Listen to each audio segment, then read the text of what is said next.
Bonjour à tous, je me présente, Xavier Lecoults, donc je suis responsable de ligne auto chez Darva. Je suis très heureux d'être avec vous cet après-midi. On va vous présenter l'histoire de Lise, c'est notre gestionnaire sinistre. On va vous présenter le mode de fonctionnement et ce vers quoi on souhaite aller demain. Alors, avant de rentrer un petit peu dans le détail de cette histoire de Lise, on va essayer de vous expliquer notre conviction chez Darva sur notre façon de construire les produits.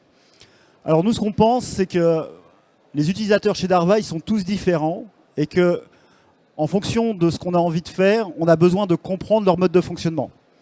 Pour ça, on est parti sur une démarche centrée utilisateur. C'est quoi une démarche centrée utilisateur? C'est une démarche qui nous permet de comprendre le mode de fonctionnement de chacun.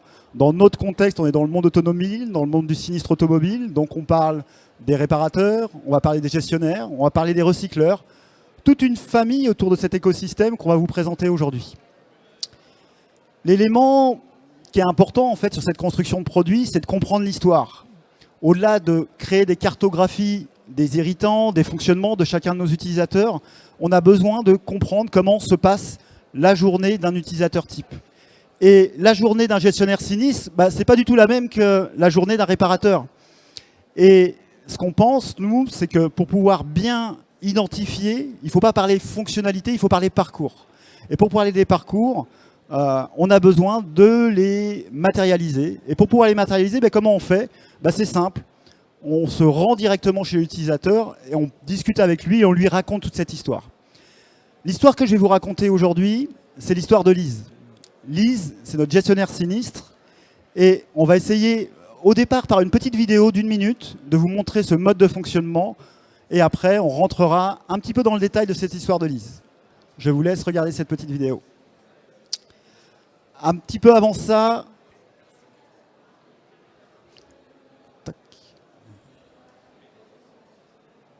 voilà. Alors, pas de souci, on va passer la vidéo. Dans notre fonctionnement, sur notre plateforme, Lise, elle a quelques attentes. Les attentes principales pour Lise, c'est quoi? Elle est gestionnaire, elle a un enjeu en fait de satisfaire son assuré.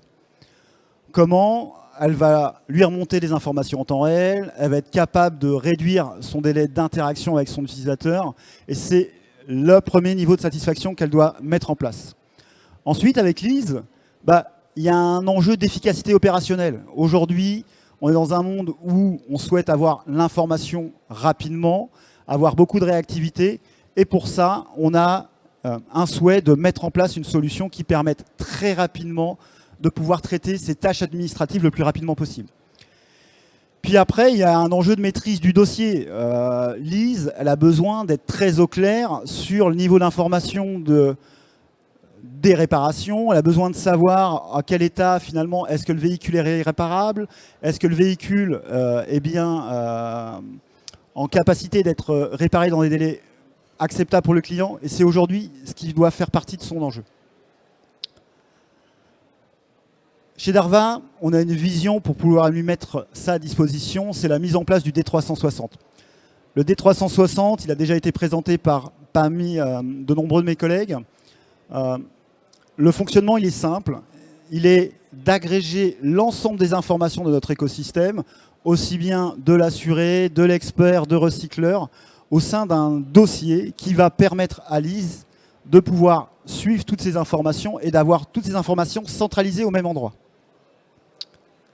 Si je rentre un petit peu dans le détail, on va vous raconter comment ça doit se passer demain.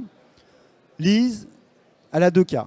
Soit elle est contactée directement par un assuré, et dans ce contexte-là, elle doit créer le dossier qui permet de stocker les événements, les informations du contrat, le nom de l'assuré, ou alors tout simplement, Lise va réceptionner des informations à travers l'assisteur dans un contexte où le dossier a été créé en amont.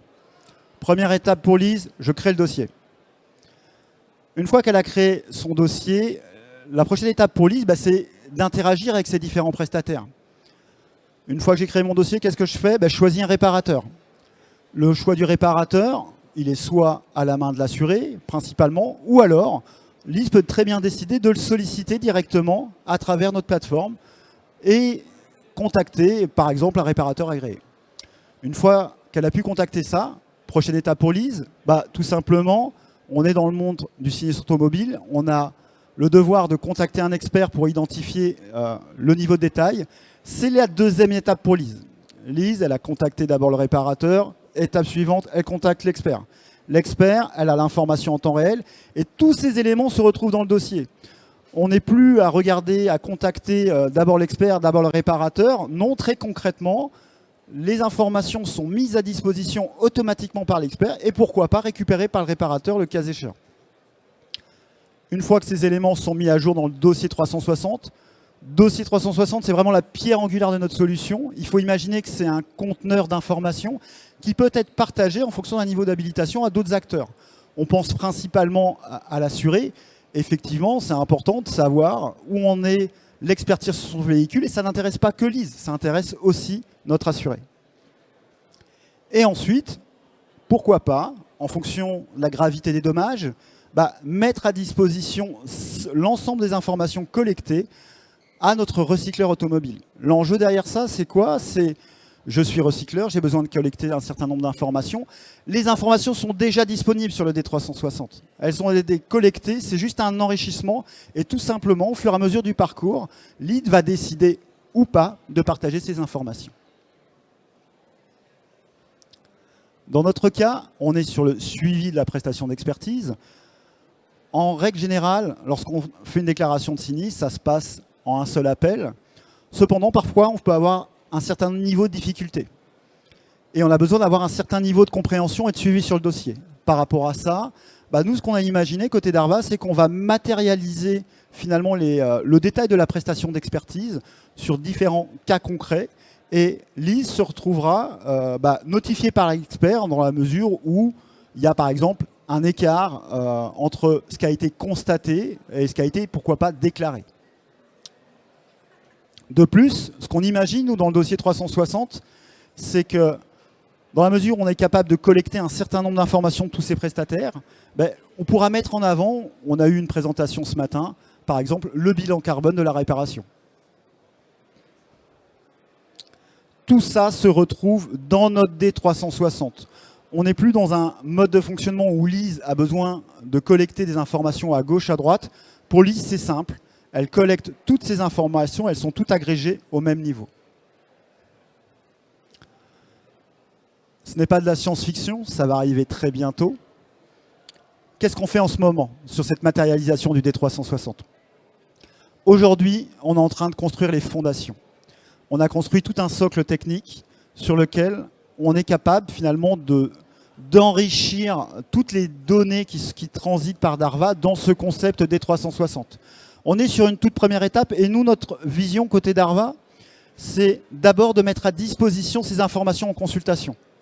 Ça veut dire quoi? Ça veut dire qu'à partir de 2026, fin 2026, on sera en capacité finalement à fournir à Lise une bonne partie de ces informations directement dans ce D360. S'il y a une date à retenir, c'est 2026, l'accessibilité aux informations en consultation. Et ensuite, ce dossier 360, on a envie de le faire vivre à travers les concepts que sont la mission, le dossier, la prestation. Et pour tout ça, c'est la création de ce qu'on appelle les actes de gestion. On devrait arriver courant 2027. 2028, on est dans un monde où tout est interconnecté. Interconnecté et enrichi de nouvelles données. Tout à l'heure, je vous parlais du bilan carbone. C'est des choses qu'on va pouvoir rajouter. Mais nous, notre enjeu, c'est de dire qu'à ce moment-là, chaque acteur sera au courant en temps réel des différentes informations qui seront remontées. J'en arrive à la fin de ma présentation. On va vous présenter l'histoire de nos différents personas sur les prochains jours. N'hésitez pas à flasher le QR code si vous souhaitez avoir l'agenda. Je me tiens à disposition ainsi que l'ensemble des équipiers d'Arva en cas de questions. Et ça a été un grand plaisir pour moi de vous faire cette première présentation du parcours. Et je vous dis à très bientôt. Merci à vous.